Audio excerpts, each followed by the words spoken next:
I'm Brandon Clark. This is my co-host Swall Hall, and today we're meeting on uncommon ground. So we have a lot to talk about. The food stamp delay, obviously being front and center this week. We have Trump talking about delaying or getting rid of, I should say, the filibuster. So that's kind of bringing that back up to the forefront. Both sides kind of hinted that at different periods. And then we have violence, possibly against Christians, against others. We'll talk about that in whole in Nigeria, with Trump also talking about maybe military action because of this. So when we get to that, that's sure to be a great topic. And we're going to end with claim for claim for those who haven't seen. We've done this a few times now. We each bring a couple claims that we consider like hot takes or controversial, and we kind of discuss them or debate them, if we will, if we disagree at all. And so starting with the food stamps, as the government shutdown inches closer and closer to the longest shutdown of all time, I think we're on day 34 now, or maybe day 35. Day 35 would tie the record, so I think that's tomorrow. Food stamps, as of the 1st of November, we're set to be delayed. This is because the funds are set to run out. There's a contingency fund. However, there was a lot of back and forth over, can this contingency fund actually be used once this date hits? So Trump was saying, no, they can't. There was Democrats saying, well, let's put a bill forth. We can vote on to kind of fund it regardless. That didn't happen. As of now, there is 2 Democratic judges who have sued the Trump administration for him to release the funds. Trump said he would release partially some of them. He's been drug kicking and screaming to say he'll do half of the SNAP benefits. That's kind of where we're at right now. Swa, so like, what are you hearing? What are your thoughts on this shutdown getting long enough that food stamps are getting delayed?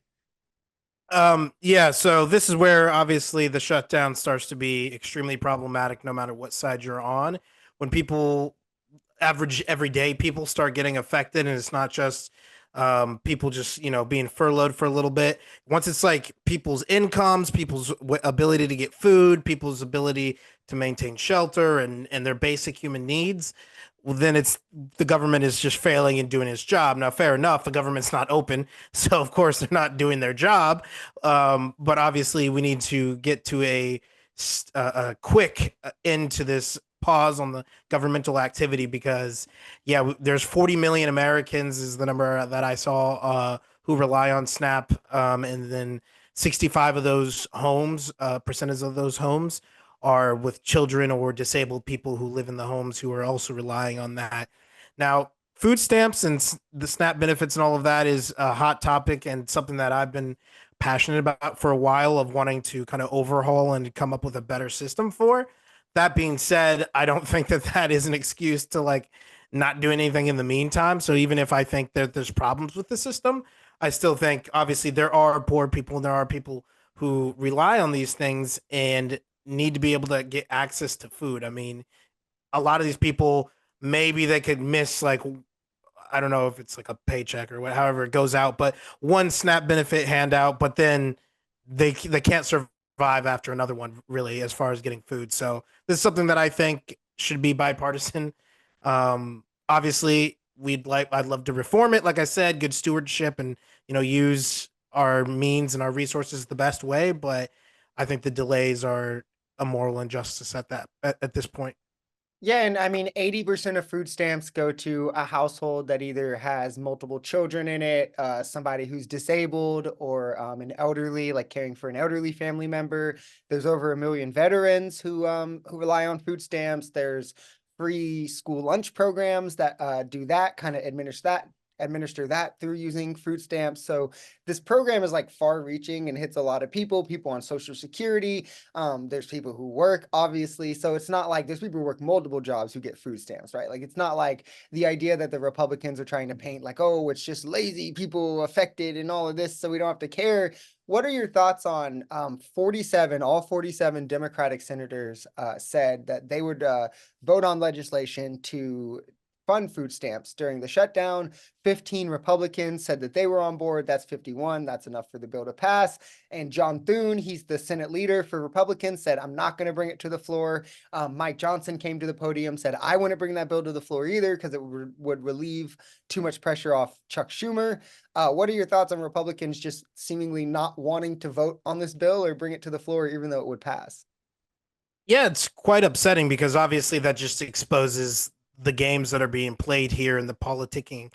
And I've brought it up on the show before, Obama's quote about House of Cards and how accurate that show is, just with slightly less murder. Um, Yeah. and so all this backdoor dealing and, well, we don't want to do this and, screw the millions of Americans who are, struggling because of this stuff. If we can, make Schumer sweat, then it's worth it. And I think that mentality is gross. Something else about Republicans, and I'm guilty of this as somebody who's on the right wing, grew up right wing, is there is truth to some of the claims of laziness and abuse in the SNAP system, but just like with any system, of course, there's abusers. So it's not, but those don't make the rule. Like not everybody on SNAP, in fact, not even the majority. We're talking about a very negligent amount, single digits, if even a single digit, of people who are abusing the system. And so I get it. People can have this mindset like it's a bunch of freeloaders and yada yada yada. But when you actually look at the data and look at the stats, the people who use it are actually the people who need it 99% of the time. And then as far as the economic costs, I was actually reading that this is one of the few things that the government does that we spend and our return is actually better. Mm. What's pumped back into the economy and whatnot, and labor and all the different things that they count, all the different stats that we actually are in the green on Snap in comparison to some of the other things that we do. So I know that can be concern to conservatives, but I would advise everyone to dig a little bit deeper and to think about the human dignity and the needs of your fellow man, your fellow neighbor. So And yeah, where I disagree with you slightly, obviously, I think we've talked at least briefly on the channel before on this podcast about how I kind of support like a WIC for all, food stamps for all type program. I would do it more based off kind of how WIC works, but like I think everyone should be privy to a thing like this. I think it's insane that like we have work requirements. I think personally, and we might get into this a little bit with one of my claims, but I think it's insane that we're like our thing is, well, somebody has to work to be able to need assistance for food. Like if you work, that should be enough to buy your food, I would think. And it's insane that we're like, no, you have to work to even qualify for it. It should be for people who don't work. I think all of that's kind of insane. So to me, I think when people talk about like misuse or abuse, I don't really make a lot of sense of that. And the last thing I want to say about it is it's kind of like woe is me when I hear Republicans trying to pretend like they care so much this is happening. And they're like, it's the Democrats doing this when Republicans just cut $186 billion from food stamps in the one big beautiful bill that passed. They ended work exemptions for veterans, for the homeless, for people with multiple children in the household. They put a lot more burden on states. Red states just simply won't be able to put them around at the same amount. A lot of school free lunch programs, like I mentioned, are going to go down because of this. So like now pretending that they're like, so they care so much about food stamps is like, come on, give me a break. yeah, and just to kind of answer that objection that you had just from an anecdotal, like I remember a time in my life, I was probably about 19 or 20. And a lot of people who watch the show may not know, but I'm a serial entrepreneur. So at the time I had a recording studio and it was just me and a bunch of guys around that age, 18, 19, 20, 21. And, we were living off of being paid for photo shoots, recording artists. And if anybody is an artist out there, most of us are broke. So it's a bunch of broke people attempting to get other broke people to pay them for services, but it's really hard because they're broke and you're broke. And so everyone's broke. And so I, at the time, was living in an apartment with a roommate. And that was my only job was the studio. And I was a little strapped for cash. And a buddy of mine was telling me, "Oh, dude, just get on food stamps. Just get on food stamps." And in my mind, I'm thinking about myself. And I told them I wasn't going to do it because I'm thinking, I am choosing to work for this studio and that to be my only job. I could go work at McDonald's tomorrow and then I could afford to eat. I don't actually need this help the way that some people do. Some people are disabled. Some people are children. Some people can't work. And those are the people that I think, if anybody, like I get the idea of like, human rights and everybody should have it. But as long as it's going to be restricted to certain groups of people, it shouldn't be somebody like me in that situation where I'm willfully deciding to go a harder route to make money when I could just work at McDonald's and still do the studio and just have less time and eat fine. And so that's where I'm saying there are people who, like, as far as the system is set up currently, where it should be for people who truly can't get food otherwise, who are on it. It's a very, very small percentage, but just anecdotally, if I had said yes, I would have been one of those people, in my opinion, who was kind of abusing it a little bit. Yeah, I So guess I would just disagree with you that that would be abuse. I would think that anyone whose current livelihood doesn't afford them the luxury of being able to buy themselves like their weekly, monthly, I like you, I don't know if it's like a weekly thing or monthly or whatever, but like, if they can't afford that without it, I think that regardless of like, oh, I hypothetically could go do this or this or this, like you still need it right then. So I wouldn't have thought that was abuse. And I think there's a lot of people who even it's weird to me how quick the cutoff is, because I see a lot of households where to be like two people making like 18, 19, 20 an hour, like, like decent, but not like, they're not making it, right? And they also obviously have rent, that, this and that, maybe they have a kid, and it's like they make too much for food stamps because it's like the two incomes in the household put them over the limit, and you have to be like so close to the poverty line. And I just see how like that could help them so much if like on top of like childcare and this and that, like if they didn't also have like $400 for groceries they had to pay every month. And so I think if anything, it's not as widespread as it should be. So like that's my objections to it. yeah, and to be clear, this is a lot like free healthcare for me, where the concept I'm not opposed to in principle at all. Like you said, if everybody just had it, then okay, everybody just has it. What I'm discussing is more of like the rules that we've set up for ourselves. There are people who are going outside of that and just kind of snaking their way in to a system that technically isn't designed for those individuals. If we want to redesign it or update it to just be, hey, we live in America, we're not going to let anybody not have food. I'm all down for that. Me personally, at that point, I wouldn't really do it as like, I don't want to say like we should do bread lines because that's got bad optics, Yeah. but like I would do, like bread, milk, chicken, rice, beans. It wouldn't be like grape soda, which that's another stereotype I found out that is not true. It's only like 10% of SNAP benefits are used for like that junk food stuff. Yeah, I also like But I don't like that either, because I feel like it's like it's like classism almost. You're saying like, oh, you don't deserve the luxury. Like if I want junk food, well, I mean, it's a I luxury. You just work said so it. what You if just said I it in the sentence. That's kind of the point. Is it's a luxury. It's not something we just get all the time.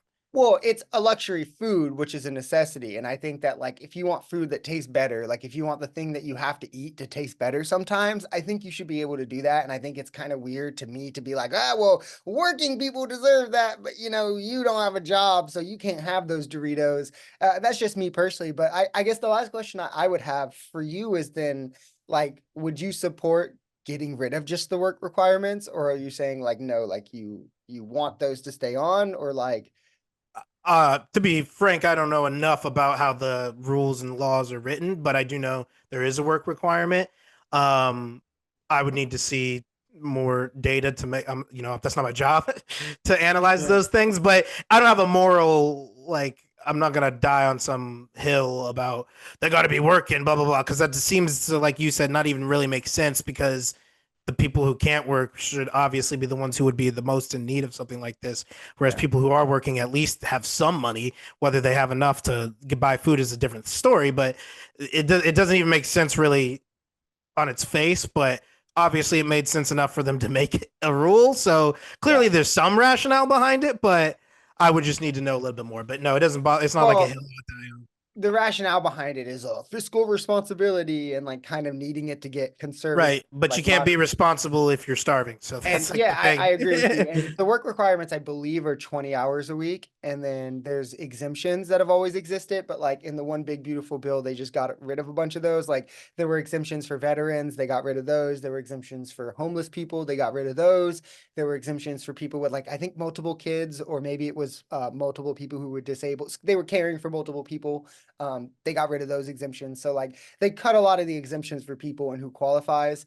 And then they also, like I said, moved the program to the states who just have like less capacity to administer. Yeah, I'm like I said, I'm pretty pro the idea of everybody being able to get food. I just don't know that every kind of food and however much amount you want should all be like covered by the government or anything, but like if the government was like, yeah, we're going to cover the essentials or enough to feed a family or whatever, one thing from the food group, I don't know how it would be done. I'm just saying it can't be like, yes, we're going to pay for you to have 5,000 Twinkies. Not that somebody would buy that. And Yeah. that's what we're going to put our money towards. That seems to be not really the point of the of this benefit. So that's where I'm saying I would want it to be somewhat regulated as to what kind of food. But anyways, on to the next Yeah, thing. I get that.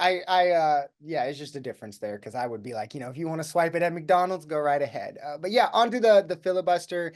Obviously, for those who don't know, in the Senate, the filibuster pretty much essentially prevents you from passing anything without 60 votes. I guess theoretically, you could outweight someone doing a filibuster. It just doesn't really ever happen because it exists now at this point. You just need 60 votes, or they don't even try to put the bill to the floor.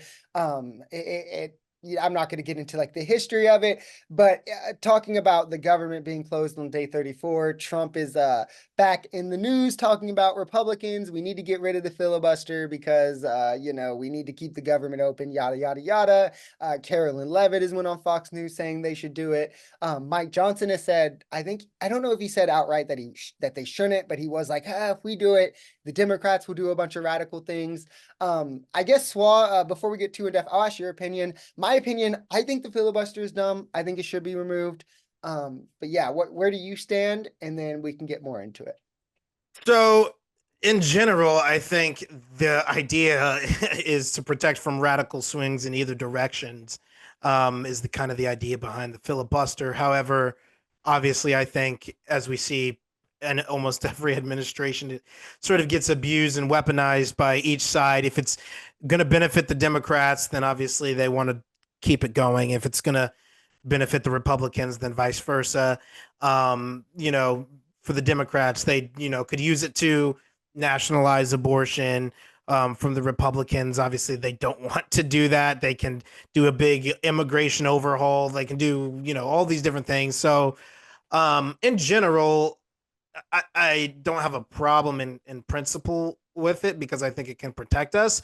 But I don't know. I think we have a problem when like 51 votes can change, I guess, fundamental rights and issues in our country. I think that is problematic. I'm not saying I have a better answer or solution, um, but that's something that worries me personally. Yeah, so I think for me, I just think that the better like stopgap for radical swings either direction is like the democratic repercussions of like we have elections every 2 years. There's always going to be a midterm where you could lose majority, and then there's going to be the presidential election where you yourself could be unseated. I think that alone, like that provides more of like a hey, should we do like this radical thing just because we're in power now? Especially with how often like presidents who come in with the trifecta often lose their majorities in midterms. So I think like caring for that, especially when you actually have the ability to pass through legislation, would be cared for more without the filibuster. The problem is I just think as we become more polarized politically, it just becomes more of a hindrance, and we see that it prevents the government from being functional. Like we had the longest government shutdown in history in Trump's first term. We had multiple threats throughout Biden's term of it almost happening. And now we're teetering. We're probably going to have the new longest shutdown right now because they can't get 60 votes on a CR. The Republicans don't even want to negotiate. And as much as obviously I don't like without the filibuster, Republicans could just pass whatever they would want right now. But again, I think that almost needs to happen to where we could then live with the idea that like whoever we vote in, the majority is going to really control things. It's not going to be like, the filibuster, they can always be moderated. I think it could even allow elections to have more stakes and mobilize more voters to come out where like every election really matters because getting that 51 is really important. Yeah, I can see both sides. I think that the filibuster, again, its main aim is to restrain against either administration whenever they come in the new election cycle from just radically transforming our country, and then having to deal with that happening again. However, me myself, I somewhat like you would like a little bit of radicalism just because we've been doing the same thing for a very long time and it's not doing anybody any favors. So even if there was a way to like, let's get rid of it for a little bit and then bring it back, Yeah. but it's like, I just worry about that. And like you said, it would give elections way more stakes, but I don't know if we can handle that just at the like Yeah. at the level of the common American. I don't know if we're ready for elections to have that much stakes. It kind of scares me. Like I said, obviously on my side, I'm scared of like Roe being codified again nationally all over the country and stuff like that. And on your guys' side, obviously, like maybe no immigration at all or so, like the crazy things that could start to happen if we got rid of it Yeah. concern me. But yeah. Yeah, I mean, I don't have too much to say on it, but the last thing I want to say is like, I just think it almost, it's annoying. It's frustrating how politics is like so incremental at the moment where like presidents can only get so much passed and then the next president can come in and just undo a lot of the executive orders and then they Right. only get so much passed.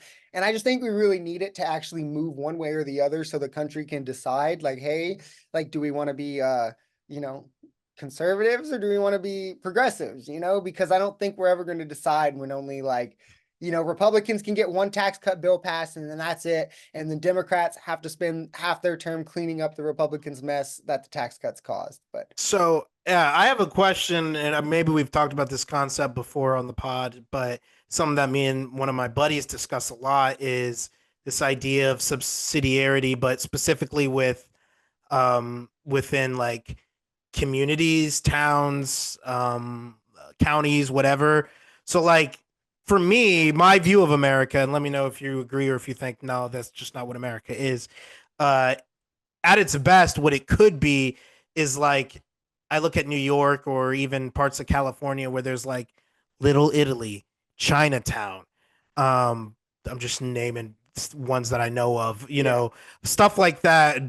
I know there's like a German town or something that might be in a different country, but I know that's like a thing too, Mhm. where you can kind of, or even if we want to talk about as controversial as it is to bring up Dearborn, Michigan, or something like that, where each little community can kind of self govern itself and you can have a super communistic, we all commune vibes, everybody's given in, yada, yada, yada, in this township. And then in this township, they can run things this way.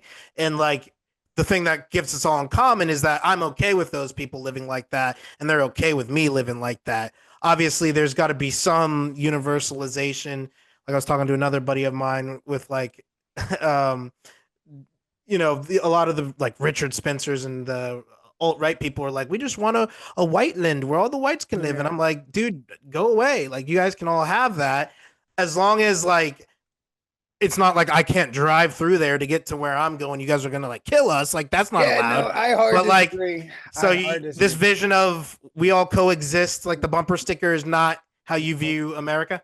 No, Okay. I'm a federalist, brother. I think that we need strong federal unity to prevent exactly what you're talking about. I think it would be insane if we had a Whiteland, Florida or something that people had to try to drive through. Like imagine driving through there at night. I don't know. I think that's insane. I'm fine with like obviously like the cultural differences we have now. Like obviously the South is culturally different than the North and things like that. But yeah, no, I don't think we need to go. I'm not like a small states' rights Do state. you think that Guy. the thing that you're talking about though is possible? That's the thing that I struggle with. I don't see how we can agree on anything except for that we're okay not agreeing on everything. Yeah, That's the only thing I think we have in common. I think we can by just removing the filibuster. I think unfortunately for you guys that you would just slowly be like removed from power over time. Because we always win majorities of the votes and you guys struggle too. So like, if we could really get some things done, I think it'd be over with. Sure, but I mean that doesn't get rid of. I mean, the filibuster isn't magic. There's a lot of other steps in the government, a lot of other there's more influence than just that. Like there's a lot more things that can still happen, even on So a local or state level or revolutionary level. Like I even mean to that degree. Like, or would people stand for just a full takeover of a one So there's a lot of ideology over things. another? There's a Like lot there's of a lot. things. There's a lot of things that like Democrats could get passed. I'm just saying, and this is like obviously hypothetical, but there's a lot of things they could get passed with 51 votes that they can't get passed with 60. That I think would make them a lot stronger. Like Build Back Better, for instance, that Biden was going to pass, that got shut down with like Joe Manchin and Christian Cinema. They would never pass that on 60 votes, but they could get that with 51 and like those kinds of things, right? The child tax credit that Republicans let Sure. expire, they could have kept that going with 51. That would have been a major thing for them to run on in 2024. I guess I'm thinking less like because like child tax credit, nobody's picking up pitchforks over that one. Just nobody is. We That's should not be. that type of. I'm royally pissed that Republicans Well, expired. I'm saying in comparison to like you know, uh, all cops bad, Black Lives Matter, um, trans rights, gay rights. These are the issues It's that just not as sexy. what do you mean? I'm just saying those are the rights that people get worked up about. Those are Yeah. the conversations that I more like. Can we ever? Because there's certain things that I don't think either side. I think there's a breaking point for either side where. Well, my thing is I think that there's a lot of bigotry that exists in America, and I think that those issues sell more because it plays at these underlying bigoted tendencies and like the kind of like tensions I meant to say, like the tensions between people who have these bigoted tendencies and people who don't. Like when you say Black Lives Matter, well, there's a lot of people who just like whether it's they have a lot of subconscious bias towards Black people or just outward malice, they're obviously going to have vitriol towards that. When you talk about gay rights, there's a lot of people that whether it's like religious bias, my apologies, Swa, that you have, whether it's a subconscious bias or whether it's just outward malice, like, oh, I just hate gay people. They make me uncomfortable. You know what I mean? Like that those people exist too. That you see some like, gay rights, gay marriage come up, they're gonna like be outward just because of that. But when you talk about a child tax credit, it's like what's the group that's motivated by that necessarily? Like parents, but then how many parents are like politically active? It's like Right. you're talking about smaller percentages, I think. Sure, I guess, and then we'll move on. Let me rephrase or reframe. What I guess I'm asking is, what happens? Filibuster gone. Somehow, abortion gets banned. All 50 states, all the time, always, all 9 months. Liberals just okay, and everything's fine. There's no fighting. There's nothing. They just lay down and die, or would Well, they? That's what I'm talking about. Is I don't know that we can just swing one way or the other on some of these other issues without violent consequences I because don't I think. think they're that serious to But why people. haven't we seen that like on the state level then? Like when a state bans abortion, why aren't Because we? it's only a state. It's not this sort of as they would view it, totalitarian from on high, the Well, federal government. there's It's you can states go to a like different state. well, there's states like I think it's Texas, right? And I might be wrong in the state, but because it might be Alabama. It's one of the conservative states that it's also a crime to cross state lines to get an abortion. Like if you're in Oh, I Texas. more meant more like move. Obviously, that's an extreme situation, but you hear people. It used to be a thing back in the day. Sarah disappeared for 9 months and then she moved back to town. Like like that. I'm sure that still happens with shady people who move people around to because they don't want the heat. But I just I don't haven't. know. I just feel like I would be concerned. Like just speaking on my end, I'm not necessarily saying because I'm a pacifist that I'm picking up weapons, but like abortion up to 9 months legalized nationwide, you might have some gun toting Republicans want to do something about that. I'm not going to be one of them because I don't believe in guns, but I'm Well, just saying. they come find out. We Uh, saw how January 6th went, so okay, so not concerned, but I guess that's just a difference of opinion there. yeah, yeah. But no, no. Did you have anything else on the filibuster? Nope. Well, let us know about what's going on in Nigeria from the Catholic conservative perspective. Yes. Give me one second here. I will scroll to my notes on this. Okay, so yeah, obviously there's an issue going on in Nigeria that Christians have been talking about for a couple of months now. But essentially, in Nigeria, the nation is split between Christians and Muslims pretty evenly, as far as I understand it. And so the two sides, there's attacks going on, and my view, as far as I understand it, is that right now the Christians are under threat and are being attacked relentlessly in the Middle Belt and in the northern regions of Nigeria, I guess, um, by Muslim individuals who are attacking And so I believe that the US was trying to like get involved and finally take a stance and try to get involved in this. But Nigeria has kind of rejected those um, claims or has rejected that anything is going on. But I can only speak from like the church's perspective of we're constantly having bishops coming out talking about what's happening in Nigeria, and the Catholic Bishops Conference of Nigeria themselves has called out and made pleas for help and for prayer from the Americans and the Western Church and all of that. There was Bishop Jared Musa. Like I said, there was the Conference of Bishops for all of Nigeria. But my understanding is that like in March there was an attack where 18 people were killed. And this has basically been going on since like 2022. And so for me, obviously as a Catholic, this is very disheartening, and I don't want to see any violence, religious violence, or any of any kind. And I think that every life is sacred. And so I'm not sure from a U.S. policy stance. I don't know what our relationship is with Nigeria. Obviously, if a country is going to deny what's happening, I guess I don't know what the I don't know what the angle is there to call them out and say, yeah, but your own people are reaching out to us and telling us that it's happening. And so I don't really know what the right thing is, but I do know that it seems like at least Trump is trying to take some interest in this, and he even spoke on this a couple days ago about the existential threat to Christianity in Nigeria. So I'm happy that Trump is standing up. But yeah, that's kind of what's going on. Like I said, I'm not really sure what can be done for like a lay person other than spreading the news and doing research. But yeah, that's kind of what's going on in Nigeria right now.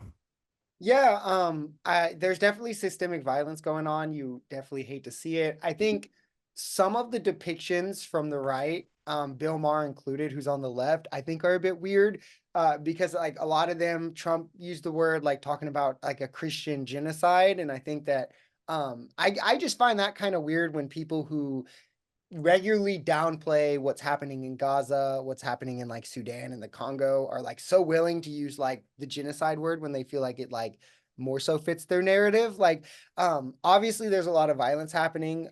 I don't know about US intervention. I think that like Trump is talking about putting boots on the ground possibly in Nigeria. I think that like US imperialism is probably never the answer. Also like uh uh minimizing a complex issue in a region to like a Western narrative of what's going on also typically leads to like really bad things. What we should do is probably work with the Nigerian government and not try to like put our own spin on this and then start bombing them or something, which is what I'm scared Trump is going to do. But yeah, from what I've read on it, I did a video on this on my channel. It seems to not be as simple as like Christians being slaughtered or targeted. There's like a lot of violence happening just systemically, from like Islamist extreme groups. Boko Haram is like one of the main ones. There's lots of like Muslims being displaced. Mosques are being targeted as well. So it's like Muslim on Muslim violence, Muslim on Christian violence. There's like the Council on Foreign Relations finds that like most of the civilian deaths are actually from like banditry. So like it seems like just like criminal widespread violence happening and like a humanitarian crisis. So what I would like to see is like aid, like what probably need to get like aid in the region, things like that. So like when we're also cutting USAID, when Trump is threatening more future foreign aid if they don't like do something quote unquote or whatever, it just seems like we're taking the wrong approach in my eyes from what's happening to try and make this seem like something that it isn't because it's convenient to Trump.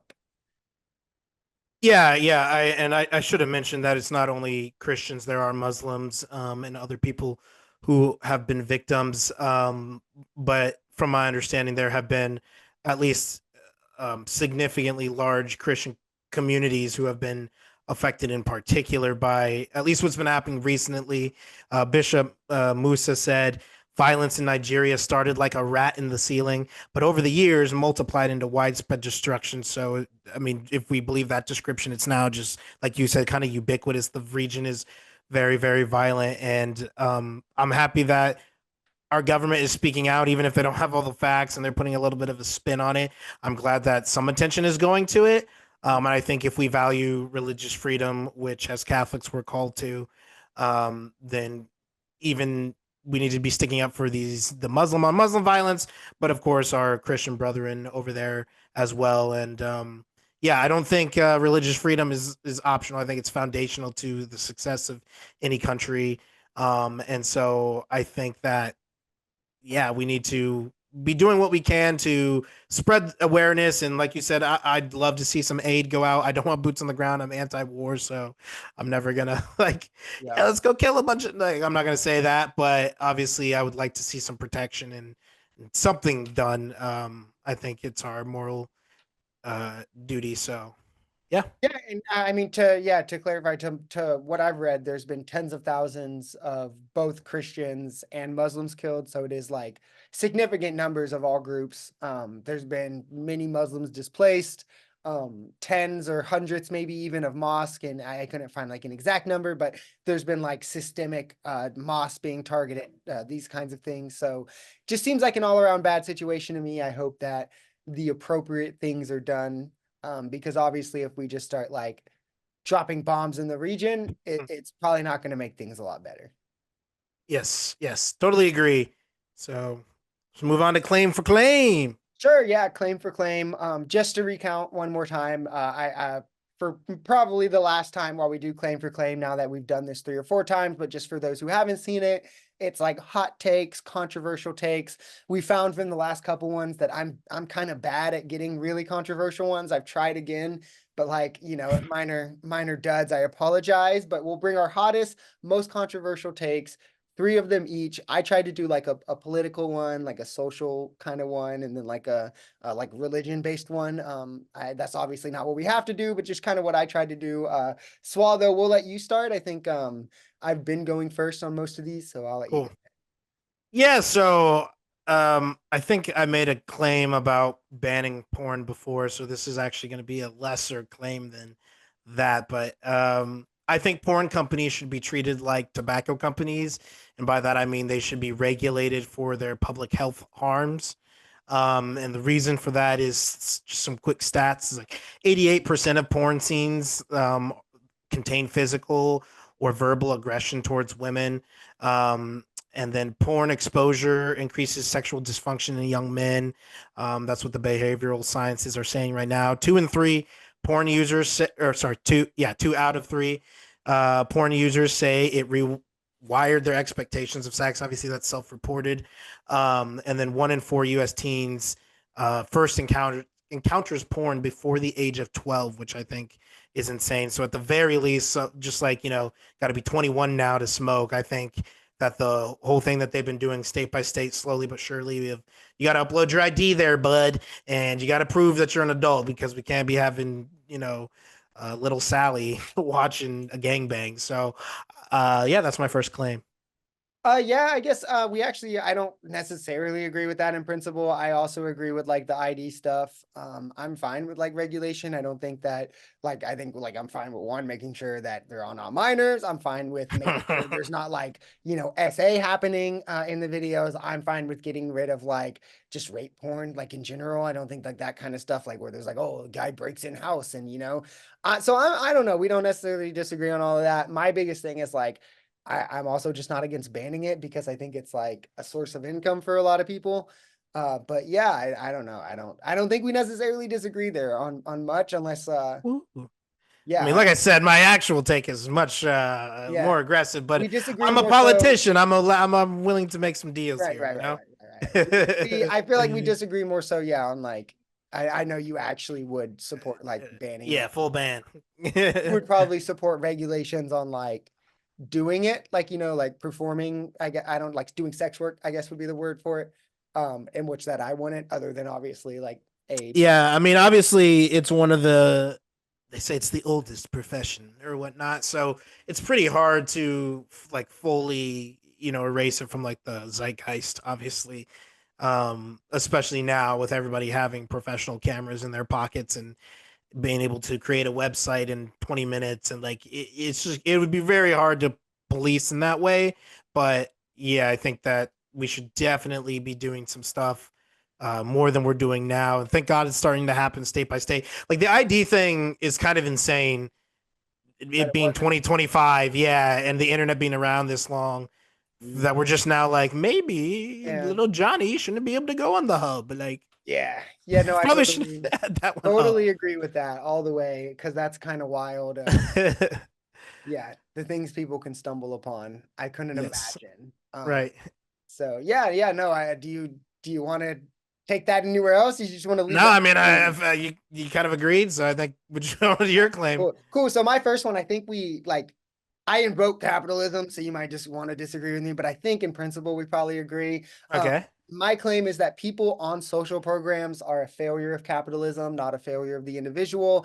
The explanation is I think for an economic system to be successful, it should benefit more of those within the system than it hampers.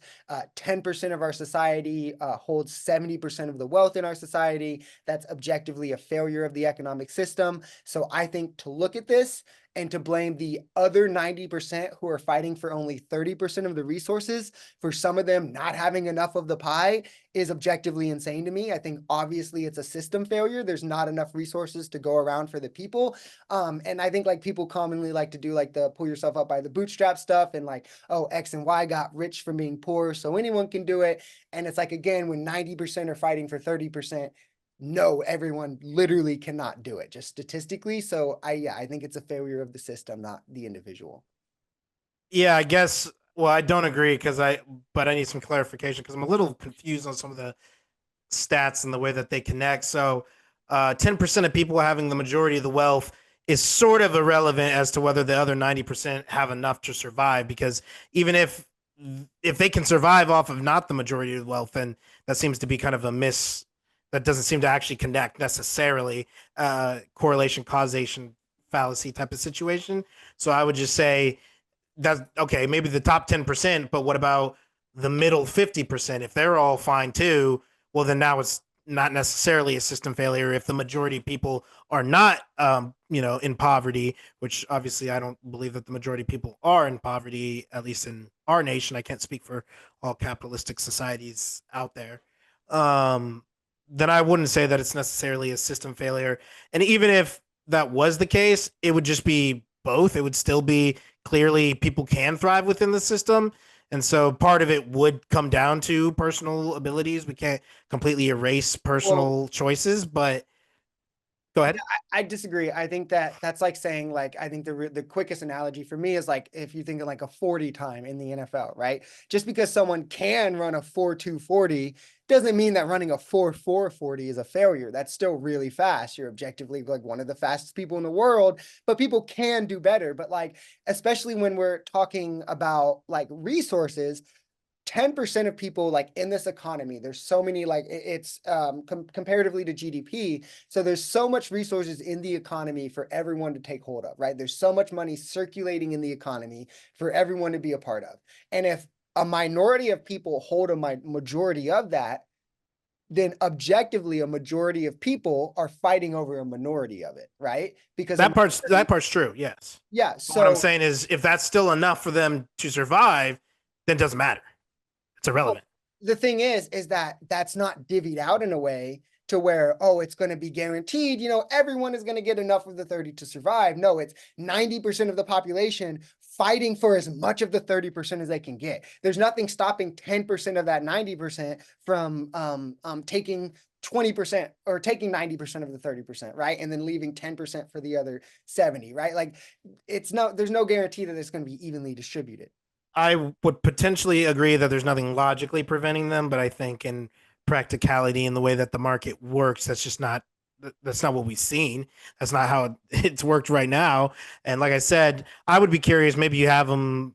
Maybe you don't have them just because it's not really how claim for claim works. But the stats on how many of that middle percentage is not in poverty, because that's where I would just push back on is, well, it seems like Well, I can only most people aren't in poverty. I definitely agree with you there. yes, and so that's what I'm saying is it seems like despite that 10% thing, most people are still okay. So it doesn't seem to necessarily indicate Well, a system failure. okay is if everybody is okay. well, I would say okay is like subjective, right? Because there's people who are working who are just above the poverty line, but they can't just because they're Sure. above the poverty line, they can't qualify for like TANF, like the Sure. assistance for needy families. They can't get cash assistance for things, and because of that, they're like now on Section 8, right? And then now like they have to work to get their SNAP benefits, like we kind of talked about at the beginning. And then the SNAP benefits are set up where you have to work this amount and this amount to get them. So it's like the system is structured in a way to where like there's only so much to go around, and so much of that is being hoarded at the top, and it's not being evenly distributed to the majority who's fighting for so little, that I think you would have to concede then that like obviously it's not as much on the individual. If there were 90% of the people were fighting for 90% of the resources, then you would say, hey, like that's equal grounds. But if 90% are fighting for 30%, it's just not equal grounds for everyone. Somebody's gonna have to. I guess I'm just lost on the correlation, because it could be the case that on an individual level, those 10% are better than the other 90%. So then it would be on the individual, because that would be their individual skills.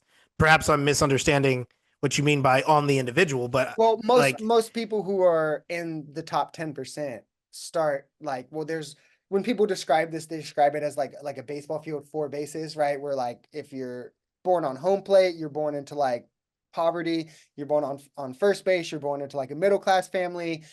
Third base is like just out of being a millionaire. Third base is being like a millionaire, and then home is you're born into like tens of millions of dollars. Most people who are in the top 10% are born on second place or more. So they're like 6 figures right outside of being a million. This is statistically true. I'm happy. it's statistically false. It's absolutely true. Most It's like something like 90% of all millionaires are first generation. Like everybody made their own right, wealth. right. But most of them are on second base. So they're born into families that are 6 figures. They're just outside. Well, what do you mean by their families are on 6 figures? So they're born into Like they a make family income of whose net worth is like of 6 figures, or they make a 6 figure income. Okay, sure, but They inherit the house, and then over the years, the house gains value in property, and that pushes them up to being a millionaire. I have a lot, like there's lots of studies on this, like, and if when you break it down this way, it's kind of disingenuous when people say, well generation millionaire, because most people are born into households that have a net worth of at least 100. Right, but the point of the first generation is saying they did not get their wealth from inheritance. That's the point of the statistic. So they didn't, though. Statistically started ahead of everybody. They might, but that's what I'm saying. They might have started. All that they got was like roof over their head, food, stable household, a home to grow in, school. But they didn't get like money. No, that they started a lot of them do inherit. No. Statistically, it's not true. It is. No, it is. A lot of them literally inherit the net worth and then get. No, none of them inherit it. That's the point. No, first generation, they made it themselves. Most of them don't inherit $1 million. That's all that statistic says. They inherit 6 figures, get properties that gain value over time, and then push them into millionaire status. But it's just not true. The majority of millionaires just I'm happy to worked regular jobs for the government, got a pension, and then invested it, paid off their house, and now they're a millionaire. Most millionaires got it through inheritance. Go on Ramsey.com. There's millions of them every day. You can happily look. It's through properties they inherited. The biggest statistical sample size of millionaires in history was done by them to prove this. Biggest study that's ever been done, and still to this day, biggest one that's ever been done. There's tons of, you can look. It's a bigger study. It covers more people. There's not. They're born with 6 figures. They inherit properties that gain value over time. I'll show it on the screen when I edit this, just so people can see. I'll show his study, and then. All right, bro. Yeah. I was gonna say I'm sending my study too. We ain't gonna do no half. And I'll show the 5 that I have that break that the exact thing. We ain't doing no half. The Forbes list, all of this that talk about self-made millionaire. Yeah, but what's your next claim? Yeah. So claim number 2, the family is a more important economic engine than the Federal Reserve. And obviously, I've talked about how much I believe in the family unit before on the podcast, but I think that when you look at the stats, like that married parents and kids of those homes, that's like the number one predictor for their upward mobility as far as moving through the system. And that 90% of children in married homes avoid poverty versus 22% for single parent homes. And obviously that is some striking data when you first hear it. Then you got the 77% of long-term welfare recipients. They're single mothers. Now I'm not trying to blame the single mothers, widows, horrible men. There's all sorts of reasons to be a single mom, but I'm just saying, just not having the two-parent household and having a solid stability. Obviously, there's more than just having the family. You obviously, like, if the dad's like, beating beating the crap out of you, that's not gonna do it. Like, it needs to be a stable family dynamic, of course. But that can do a lot. And so I think a dad in a home is gonna do more to stop people falling down into poverty than like giant policies, for the most part. Obviously, it depends on the policy, but that's my claim. That what was it exactly? The family is more than the Bas- Federal Reserve?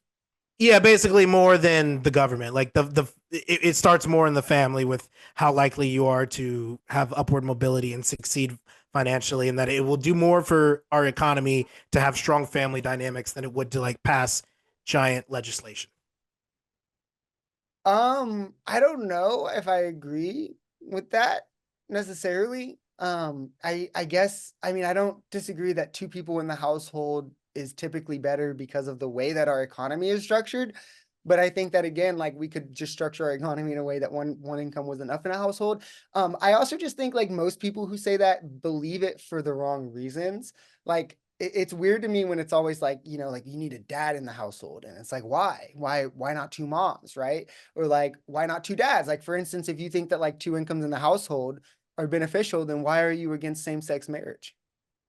Well, obviously, when I say family, I'm talking about my own ideas, obviously. So, as a Catholic, I'm going to have a certain idea of what I mean when I use the noun family. And so, what I'm talking about Right, is, but so like the best households income wise in America are male households statistically. So like if that's the benefit you're pointing to, it just doesn't understand how that's logically consistent for you to use that as a point to be like, well, the family's beneficial, but then also you don't think that two men are a family.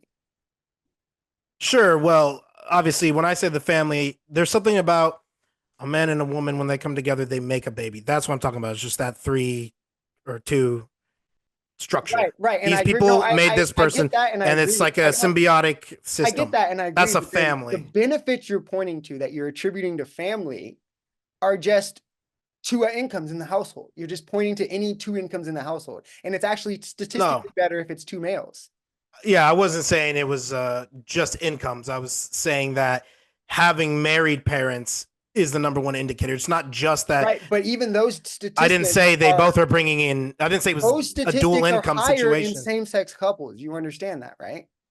That might be the case. That doesn't really change what I'm saying. I said married parents.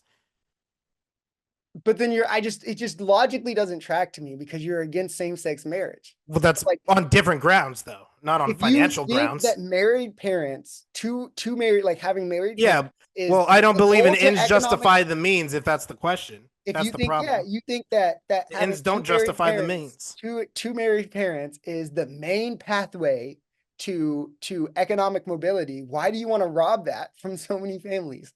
No, it's the first off, not so many families. We're talking about extreme minority. We're talking about Um, literally millions of families. but I wouldn't In your be worldview, who would robbing. not be, not be When did I say I wanted to rob? What is I? When did I say I was wanted to rob anybody of anything? All I said was it starts in the home.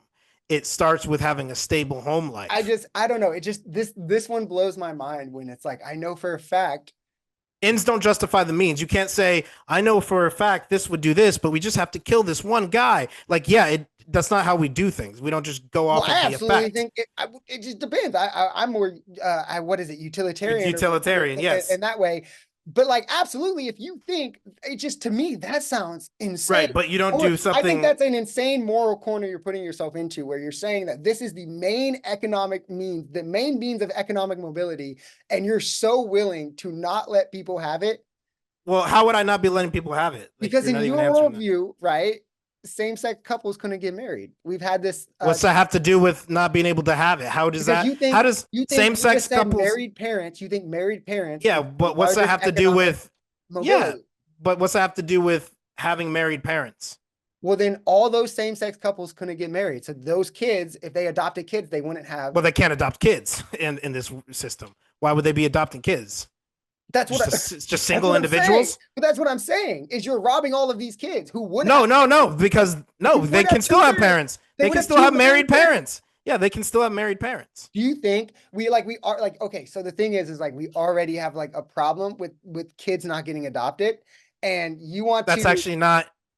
Yes, it is. As personally, as someone who lived through the foster. Yeah, somebody who's adopted too. Yes, it is. So yes, we do and we don't. So you want to take millions of couples out of that system. Hold on. No. Because you want to take millions of couples out of that system to not be able to adopt. Yeah, that's what you want to do. I used to have this stance. This is false. So the foster care system is different from the adoption system. The foster care system is geared. The goal is to return those kids to their parents, their actual parents. They're not supposed to get it. No, that is the goal. That's the goal. Never happens. That's the goal. Almost never and happens. So when it comes to adoption, no, because you can't just overlay that because statistically, that's the goal. But it never happens. It literally does happen. Never happens. No, it does happen. Kids are statistically more likely to stay in a group home than to be returned to their parents. That might be true, but I'm just saying that's a fact. That's a fact. There's not to be a foster. Wait, and hold on, because the outcomes of kids who remain in the system are worse than any, of course. Any situation that they could be, than any situation that they could be adopted into. Oh, other than obviously like an abuse. I'm just saying. And you want to put that on looking at no. Look, what I'm saying is when we're talking about gay adoption, we're talking about gay people coming to get babies. Okay, nobody's talking about what are the gay foster care stats. Nobody's bringing up the foster care stats from gays because being a foster parent and being an adoption parent are two different things. Those are not the same industry. They're not the same. About adoption, you can social care through foster care. But that's not what is happening. They are adopting babies, and what's actually is true is that there's more parents looking. It's not true. There's more straight parents looking to adopt babies than there are babies who need to be adopted. That's a fact. That's a fact. Same-sex couples have to jump through more hurdles to adopt. So one, they're more likely to have higher income, and they're more likely to adopt older children because of this. These are just statistically true things. They're babies or children in same-sex couple households who adopt are have equal to higher public education outcomes, health outcomes, mental health outcomes, and behavior. It's not true, bro. The real stats are that. No, you just Googled something. I know. Studies, and I've interviewed the author. You're not going to Google and tell me in AI the first thing. What is the study? What's it from? Tell me what the sample size of the AI thing that you're looking at right now. You're not going to Google something you have no idea of the context from and tell me over peer-reviewed literature that matters. Yes. No. You have one AI clip. You have no idea what matters in literature clearly because like I can send you multiple peer-reviewed studies and you're going to pretend Googling one AI thing. Let me ask you a question. Are the majority of parents in foster care LGBT or straight? They're not majority LGBT. No. Like what are you talking about? That was the claim that I was making. That's the one you were saying I was pulling out of my butt. So that's the claim I'm making. So this idea like there's just all these gays all joining foster care, it's not happening. There's barely involved in the foster care none of that is true. What did I say that wasn't true that you said wasn't true? What's not true is this narrative that all the gays are just lining up to be foster care parents. No, that's not just true. All that's happening. No, that's not true. What's happening is the majority of them, I agree, but the majority of them are adopting newborn babies. And the real stats on newborn babies. Yes, I agree. I know. And the stats on the babies are that there's more parents than babies. Did you know this? Do you agree? There's more parents than babies. There are more parents who want to adopt babies than there are babies being born and being put up for adoption. Well, there's waiting lists. That is an overly simplified claim because it's regional. There's lots of places where there are more babies than parents. Okay, sure, but nationwide. In terms of like nationwide, sure, but it's just not that simple, right? Because I know, yes, obviously it's harder to adopt a kid in Texas when you live in Maine. Want to make a last strong point because it is we should go on so we're not on this for 20 minutes. Maybe this should be. You want to add on that, or do you? Yeah, we should circle. We'll message this one. Oh wait, it's your turn, right? Yeah. If you want, I didn't know if you wanted to like No, let's move finish. on because I gotta Cool. Cool. log off pretty quick. Yeah, you're good. This is I think absolute free speech is more of a danger than a benefit, so I don't think that absolute free speech should be the goal. The premise is I think the premise of free speech being beneficial hinges on a few things: equal access to information, truth spreading faster than lies, and a rational, discerning audience that is digesting the information. I don't think any of these things are true in our current information ecosystem. So I think like in the same way we think bodily autonomy is a right, but we agree that like we limit it when it comes to harm. I can't just come up and punch someone because I have bodily autonomy. I think the same should be true for free speech. Free speech doesn't mean free harm.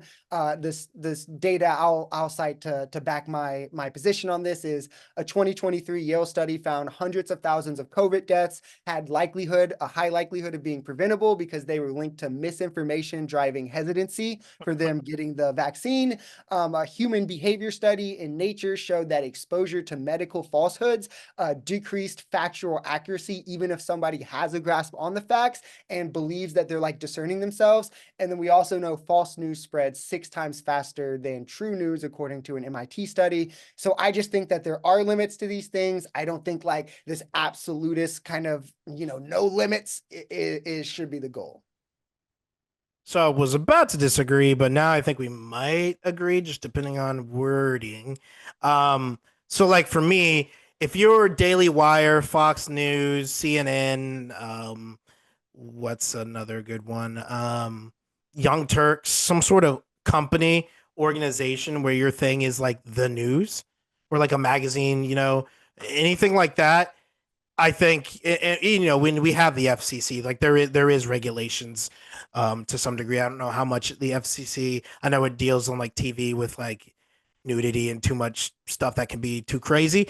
Um, but I am not against that if that's the bulk of what you're saying. I don't have any problem with regulating bodies of I guess corporations or bodies of people where I have an issue, and I don't have an issue with like any private company or group or whatever being like, at my bar, anybody who says the F slur is gone. Like, obviously, that's fine too. What I have an issue with would be like the government um, throwing anybody, like an individual person, just exclaiming some crazy take by themselves, like in jail or fining them for just saying some stupid stuff. Because obviously, we all, I don't know, a lot of us have been drunk, have been high, have been sleep deprived, have been fueled by rage, have been whatever, and said some really stupid stuff. And I don't think that's like throw people in jail material. Obviously, like stuff with the what were those machines called in the Fox News whole scandal? The Dominion. voting machines. Yeah, Dominion. Yeah, lock them up. Like that type of thing.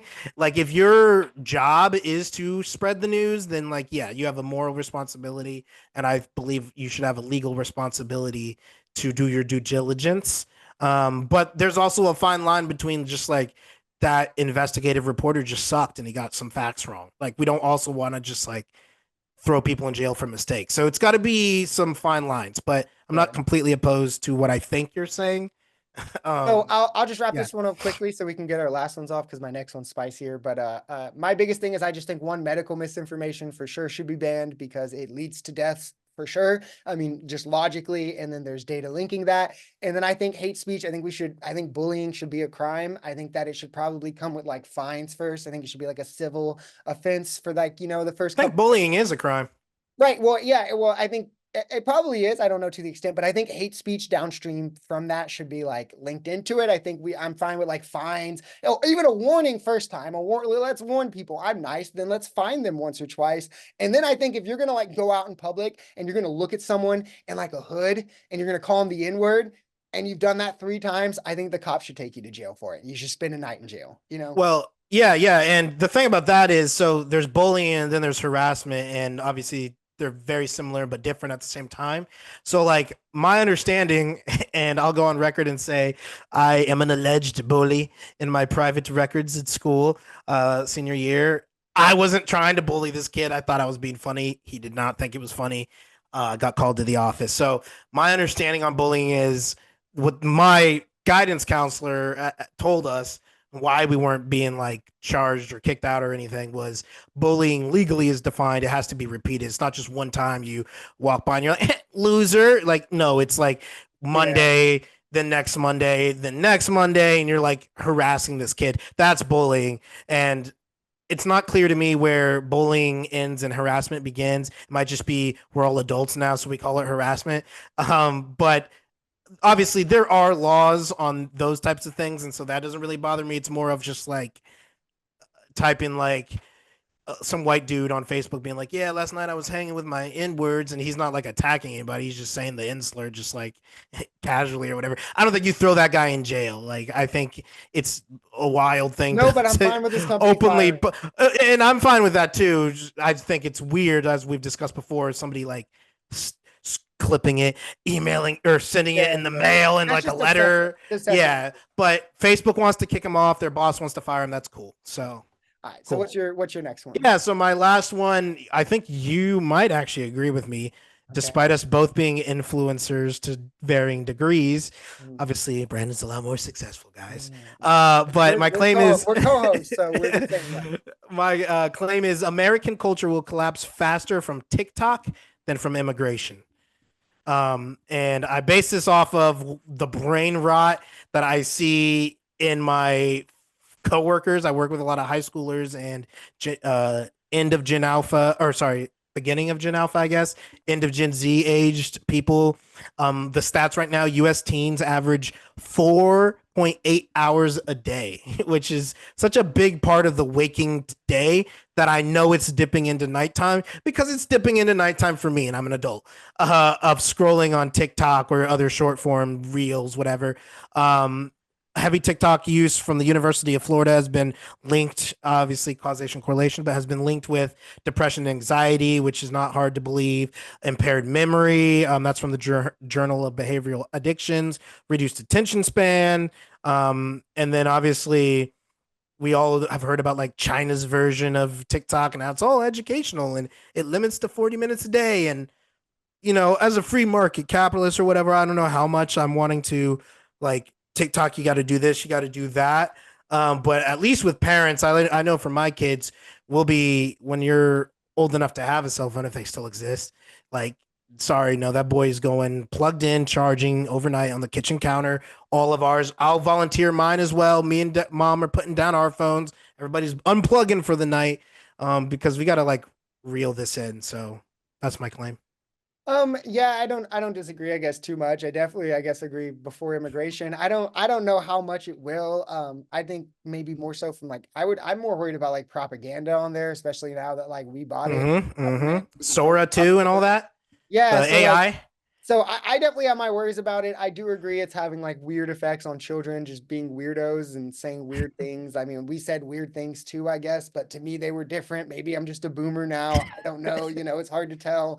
But yeah, the whole like 6'7", like I don't know. I don't think we said anything like that. So like yeah, I don't really disagree with you. I at least don't necessarily have an argument against it. So Yeah, and obviously the more jarring effects are like the mental health stuff. Like obviously it's cringe, 6'7" and all that, but I don't really care about skibbity toilet riz necessarily as much as just like the amount of time being dedicated to this, other than like reading books. Like when I was, I don't know about you, but like this is my first time trying to do YouTube. Like I was putting out YouTube videos when I was 8. I mean, they're trash, but I was making little music videos with my friends and like we were doing like stuff rather than just like I'll ask my coworkers now like, "Oh, what do you and your boyfriend like do? Like what do you guys do with your friends?" And they're like, "I don't know."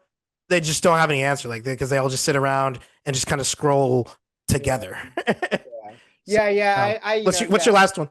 Reading is definitely important, so we need kids doing that. But yeah, my Yes. my last one may be the spiciest one, just because you're religious and I'm not. Uh-oh. I think that the world would be a better place if it was devoid of all religion. I actually believe this to be true for a reason maybe people don't believe, but I think that religion conditions you at a young age to believe that things aren't that you can believe things that aren't true without evidence to warrant it. They teach you to hold on to these beliefs despite what consensus may say, because faith is important, to value divine revelations that can't be proven over material evidence. And it often religion leads to a suspending of critical thinking for social acceptance. We have like psychological studies from those like Paul Harris that shows testimony trust. This is a period in children where up to a certain age, children can form their entire worldviews or their backbone of how they receive information and learn off of what a trusted adult will say to them. And things formed during this period are harder to unlearn and unteach. And I think religious exploits this exact phenomena to tell you, you have to believe these things or like eternal damnation will strike you. And the last thing I'll say, I do believe many Christians, like in terms of how this affects them, is harmless.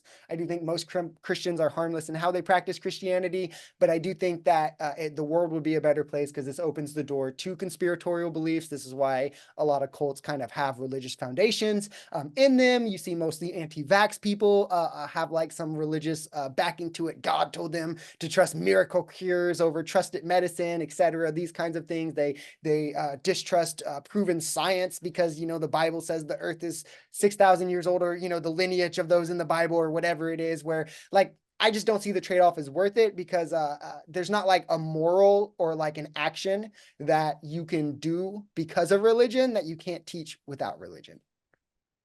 So I'm not going to have as much pushback as you probably thought I would have for two reasons. One, I would agree that not thinking critically about your beliefs is a mistake and is bad, and not having evidence for your beliefs is bad, and that is what partially kept me from becoming religious again for so much of my stint as an atheist, because I believe that I would have to do that in order to adopt the beliefs. It ended up not being the case. I ended up being presented with a preponderance of evidence, and that's why I hold the beliefs that I do. And I will obviously, just like, you got to be nice to your neighbor. Like, your kid's not asking for like citation, please. I'm not expecting my kids to ask for citations on everything that I'm going to instill in them. However, I will do my best to explain the rationale between being nice to your neighbor and following those types of things, as well as our religious claims and beliefs. And I will try to equip them and aid in the evidence and stuff, and have them critically examine their beliefs. So I agree with that notion. And then I actually agree that I think in the intermediate, if you could like press a magic button that would like vaporize religion, obviously there's like some complex, like how would you do that, But imagine everybody's still like alive and somehow we just amnesia or something, like if the religion is just gone. I actually think that it might improve in the short term, but I think within a few generations we would start to see some deteriorations. I say this mostly anecdotally. I don't have stats on me because I didn't know your claims, but for like my own life, I know it took a few years, but eventually, as an atheist, I moved to like start disregarding animals altogether as having any moral worth whatsoever. That was a slippery slope that I went down just from using logic and reason, because that's all I believed I needed. And I kind of logicked, well, if we're going to eat them and kill them and deprive them of what I view to be one of the greatest things that you can have, which is your life, well, then it doesn't really seem like, oh, if if I'm going to chop up this head or, bleed him dry or whatever, and Well, that's fine, then, kicking the dog is just, oh, it's so horrible. I so didn't I really well seem I to get so that. So I just think that kind of goes into like, I don't think that's a moral that like you can learn solely with religion. Like, I think you can obviously just be taught that and still be atheist. Like, you for can be instance, for taught it. I me, just don't know. I value animal. I'm a vegetarian now. I became a vegetarian Yeah, after I became like when I left religion. So like I've learned yeah, to value animals and animal life substantially more as an atheist than I was. yeah. I think it's completely valid. My view is at the moment, pretty much once you start being picky and choosy of, oh, we can eat this animal, but not this one, you pretty much have to be okay with eating all of them or be a vegan. Like, you can't be like, oh, well, chickens are fine and this other animal has less right. Now you're being like weird, ranking like the races and the species and space. So to be consistent, I completely agree with you. But as far as staying as like an omnivore, it was hard for me to reason once you start, well, we're just animals too. And if we're just animals and they're just animals, what right do I have? And like the logical train of thought just kind of takes you to vegetarianism, which is why I think that there is a larger vegetarian population on the left wing liberal atheistic side of things. And so as a omnivore, I think that's just an example. I'm sure there's other beliefs, but that's one that I've slowly had to be like, I guess animals are okay, all God's creatures, because I was in full like admitting I was racist and did not like animals and like my species above theirs, and like that's where my atheism eventually. It took like 6 years, but that's where I got eventually after just thinking through topics. Do So you that would think be it's only a be my do you pushback. so I know you gotta go, so just like quickly, do you agree with me then that I guess just kind of like I will use the word conditioning, I guess you could disagree with that word, but like the conditioning that comes from like religion leads you to be more likely to like fall into like cult like behavior or tendencies? I would say, well, it's a hard thing to answer. If we're not identifying, defining religion in the most broadest sense, then yeah, I could agree with that. However, I would say like it's the false religion, the because those are all, I mean, those are all cults to me. So I would say, Right, yeah, right, right, right, cultic thinking is right, going right, to right. bring about cultic thinking. So yeah, I don't think, if you're raised with don't believe in or don't question us, don't question this, don't question that, then yeah, of course that's going to lead you to not question things. But like I said, in my tradition, we teach you. I mean, we're known for the scholastics. That's like our thing, university and thinking through the Summa Theologia, like a massive textbook. Like intellectualism is I would say a large part of the Christian tradition. Less so in the Protestant circles nowadays, but that's like our roots. So I don't think all religions, but yeah. All right, yeah, Anyways, and like you just said, gotta yeah, go soon. But yeah, I'll just wrap 20 seconds, wrap up my point, and then we'll do the out. Yeah, I just think to me, obviously we've debated this in the past. I just think I'm less partial to the idea that there is evidence or a preponderance of evidence that doesn't come with like denying loads of context or evidence in the face of like, I don't know, like the Bible supposedly being infallible, claiming it's infallible, and then having a lot of errors, contradictions, and stuff within it, and then the church being infallible and all of this, but then having a bunch of errors throughout history and things like that. And I just think there's a lot of things you have to deny that then lead you to like, in other things, maybe with science or medicine, maybe you're more willing to do that then. And that's where it gets more dangerous to me. But yeah, so let us know what you guys think about Claim for Claim in the comments. We're here every Wednesday, 12 p.m. Eastern Standard Time. If you're on Spotify, add us in your playlist. If you're on YouTube, subscribe. If you're on the website, subscribe, I think is on there too. So just let us know. We're here weekly. Until next time, peace. peace.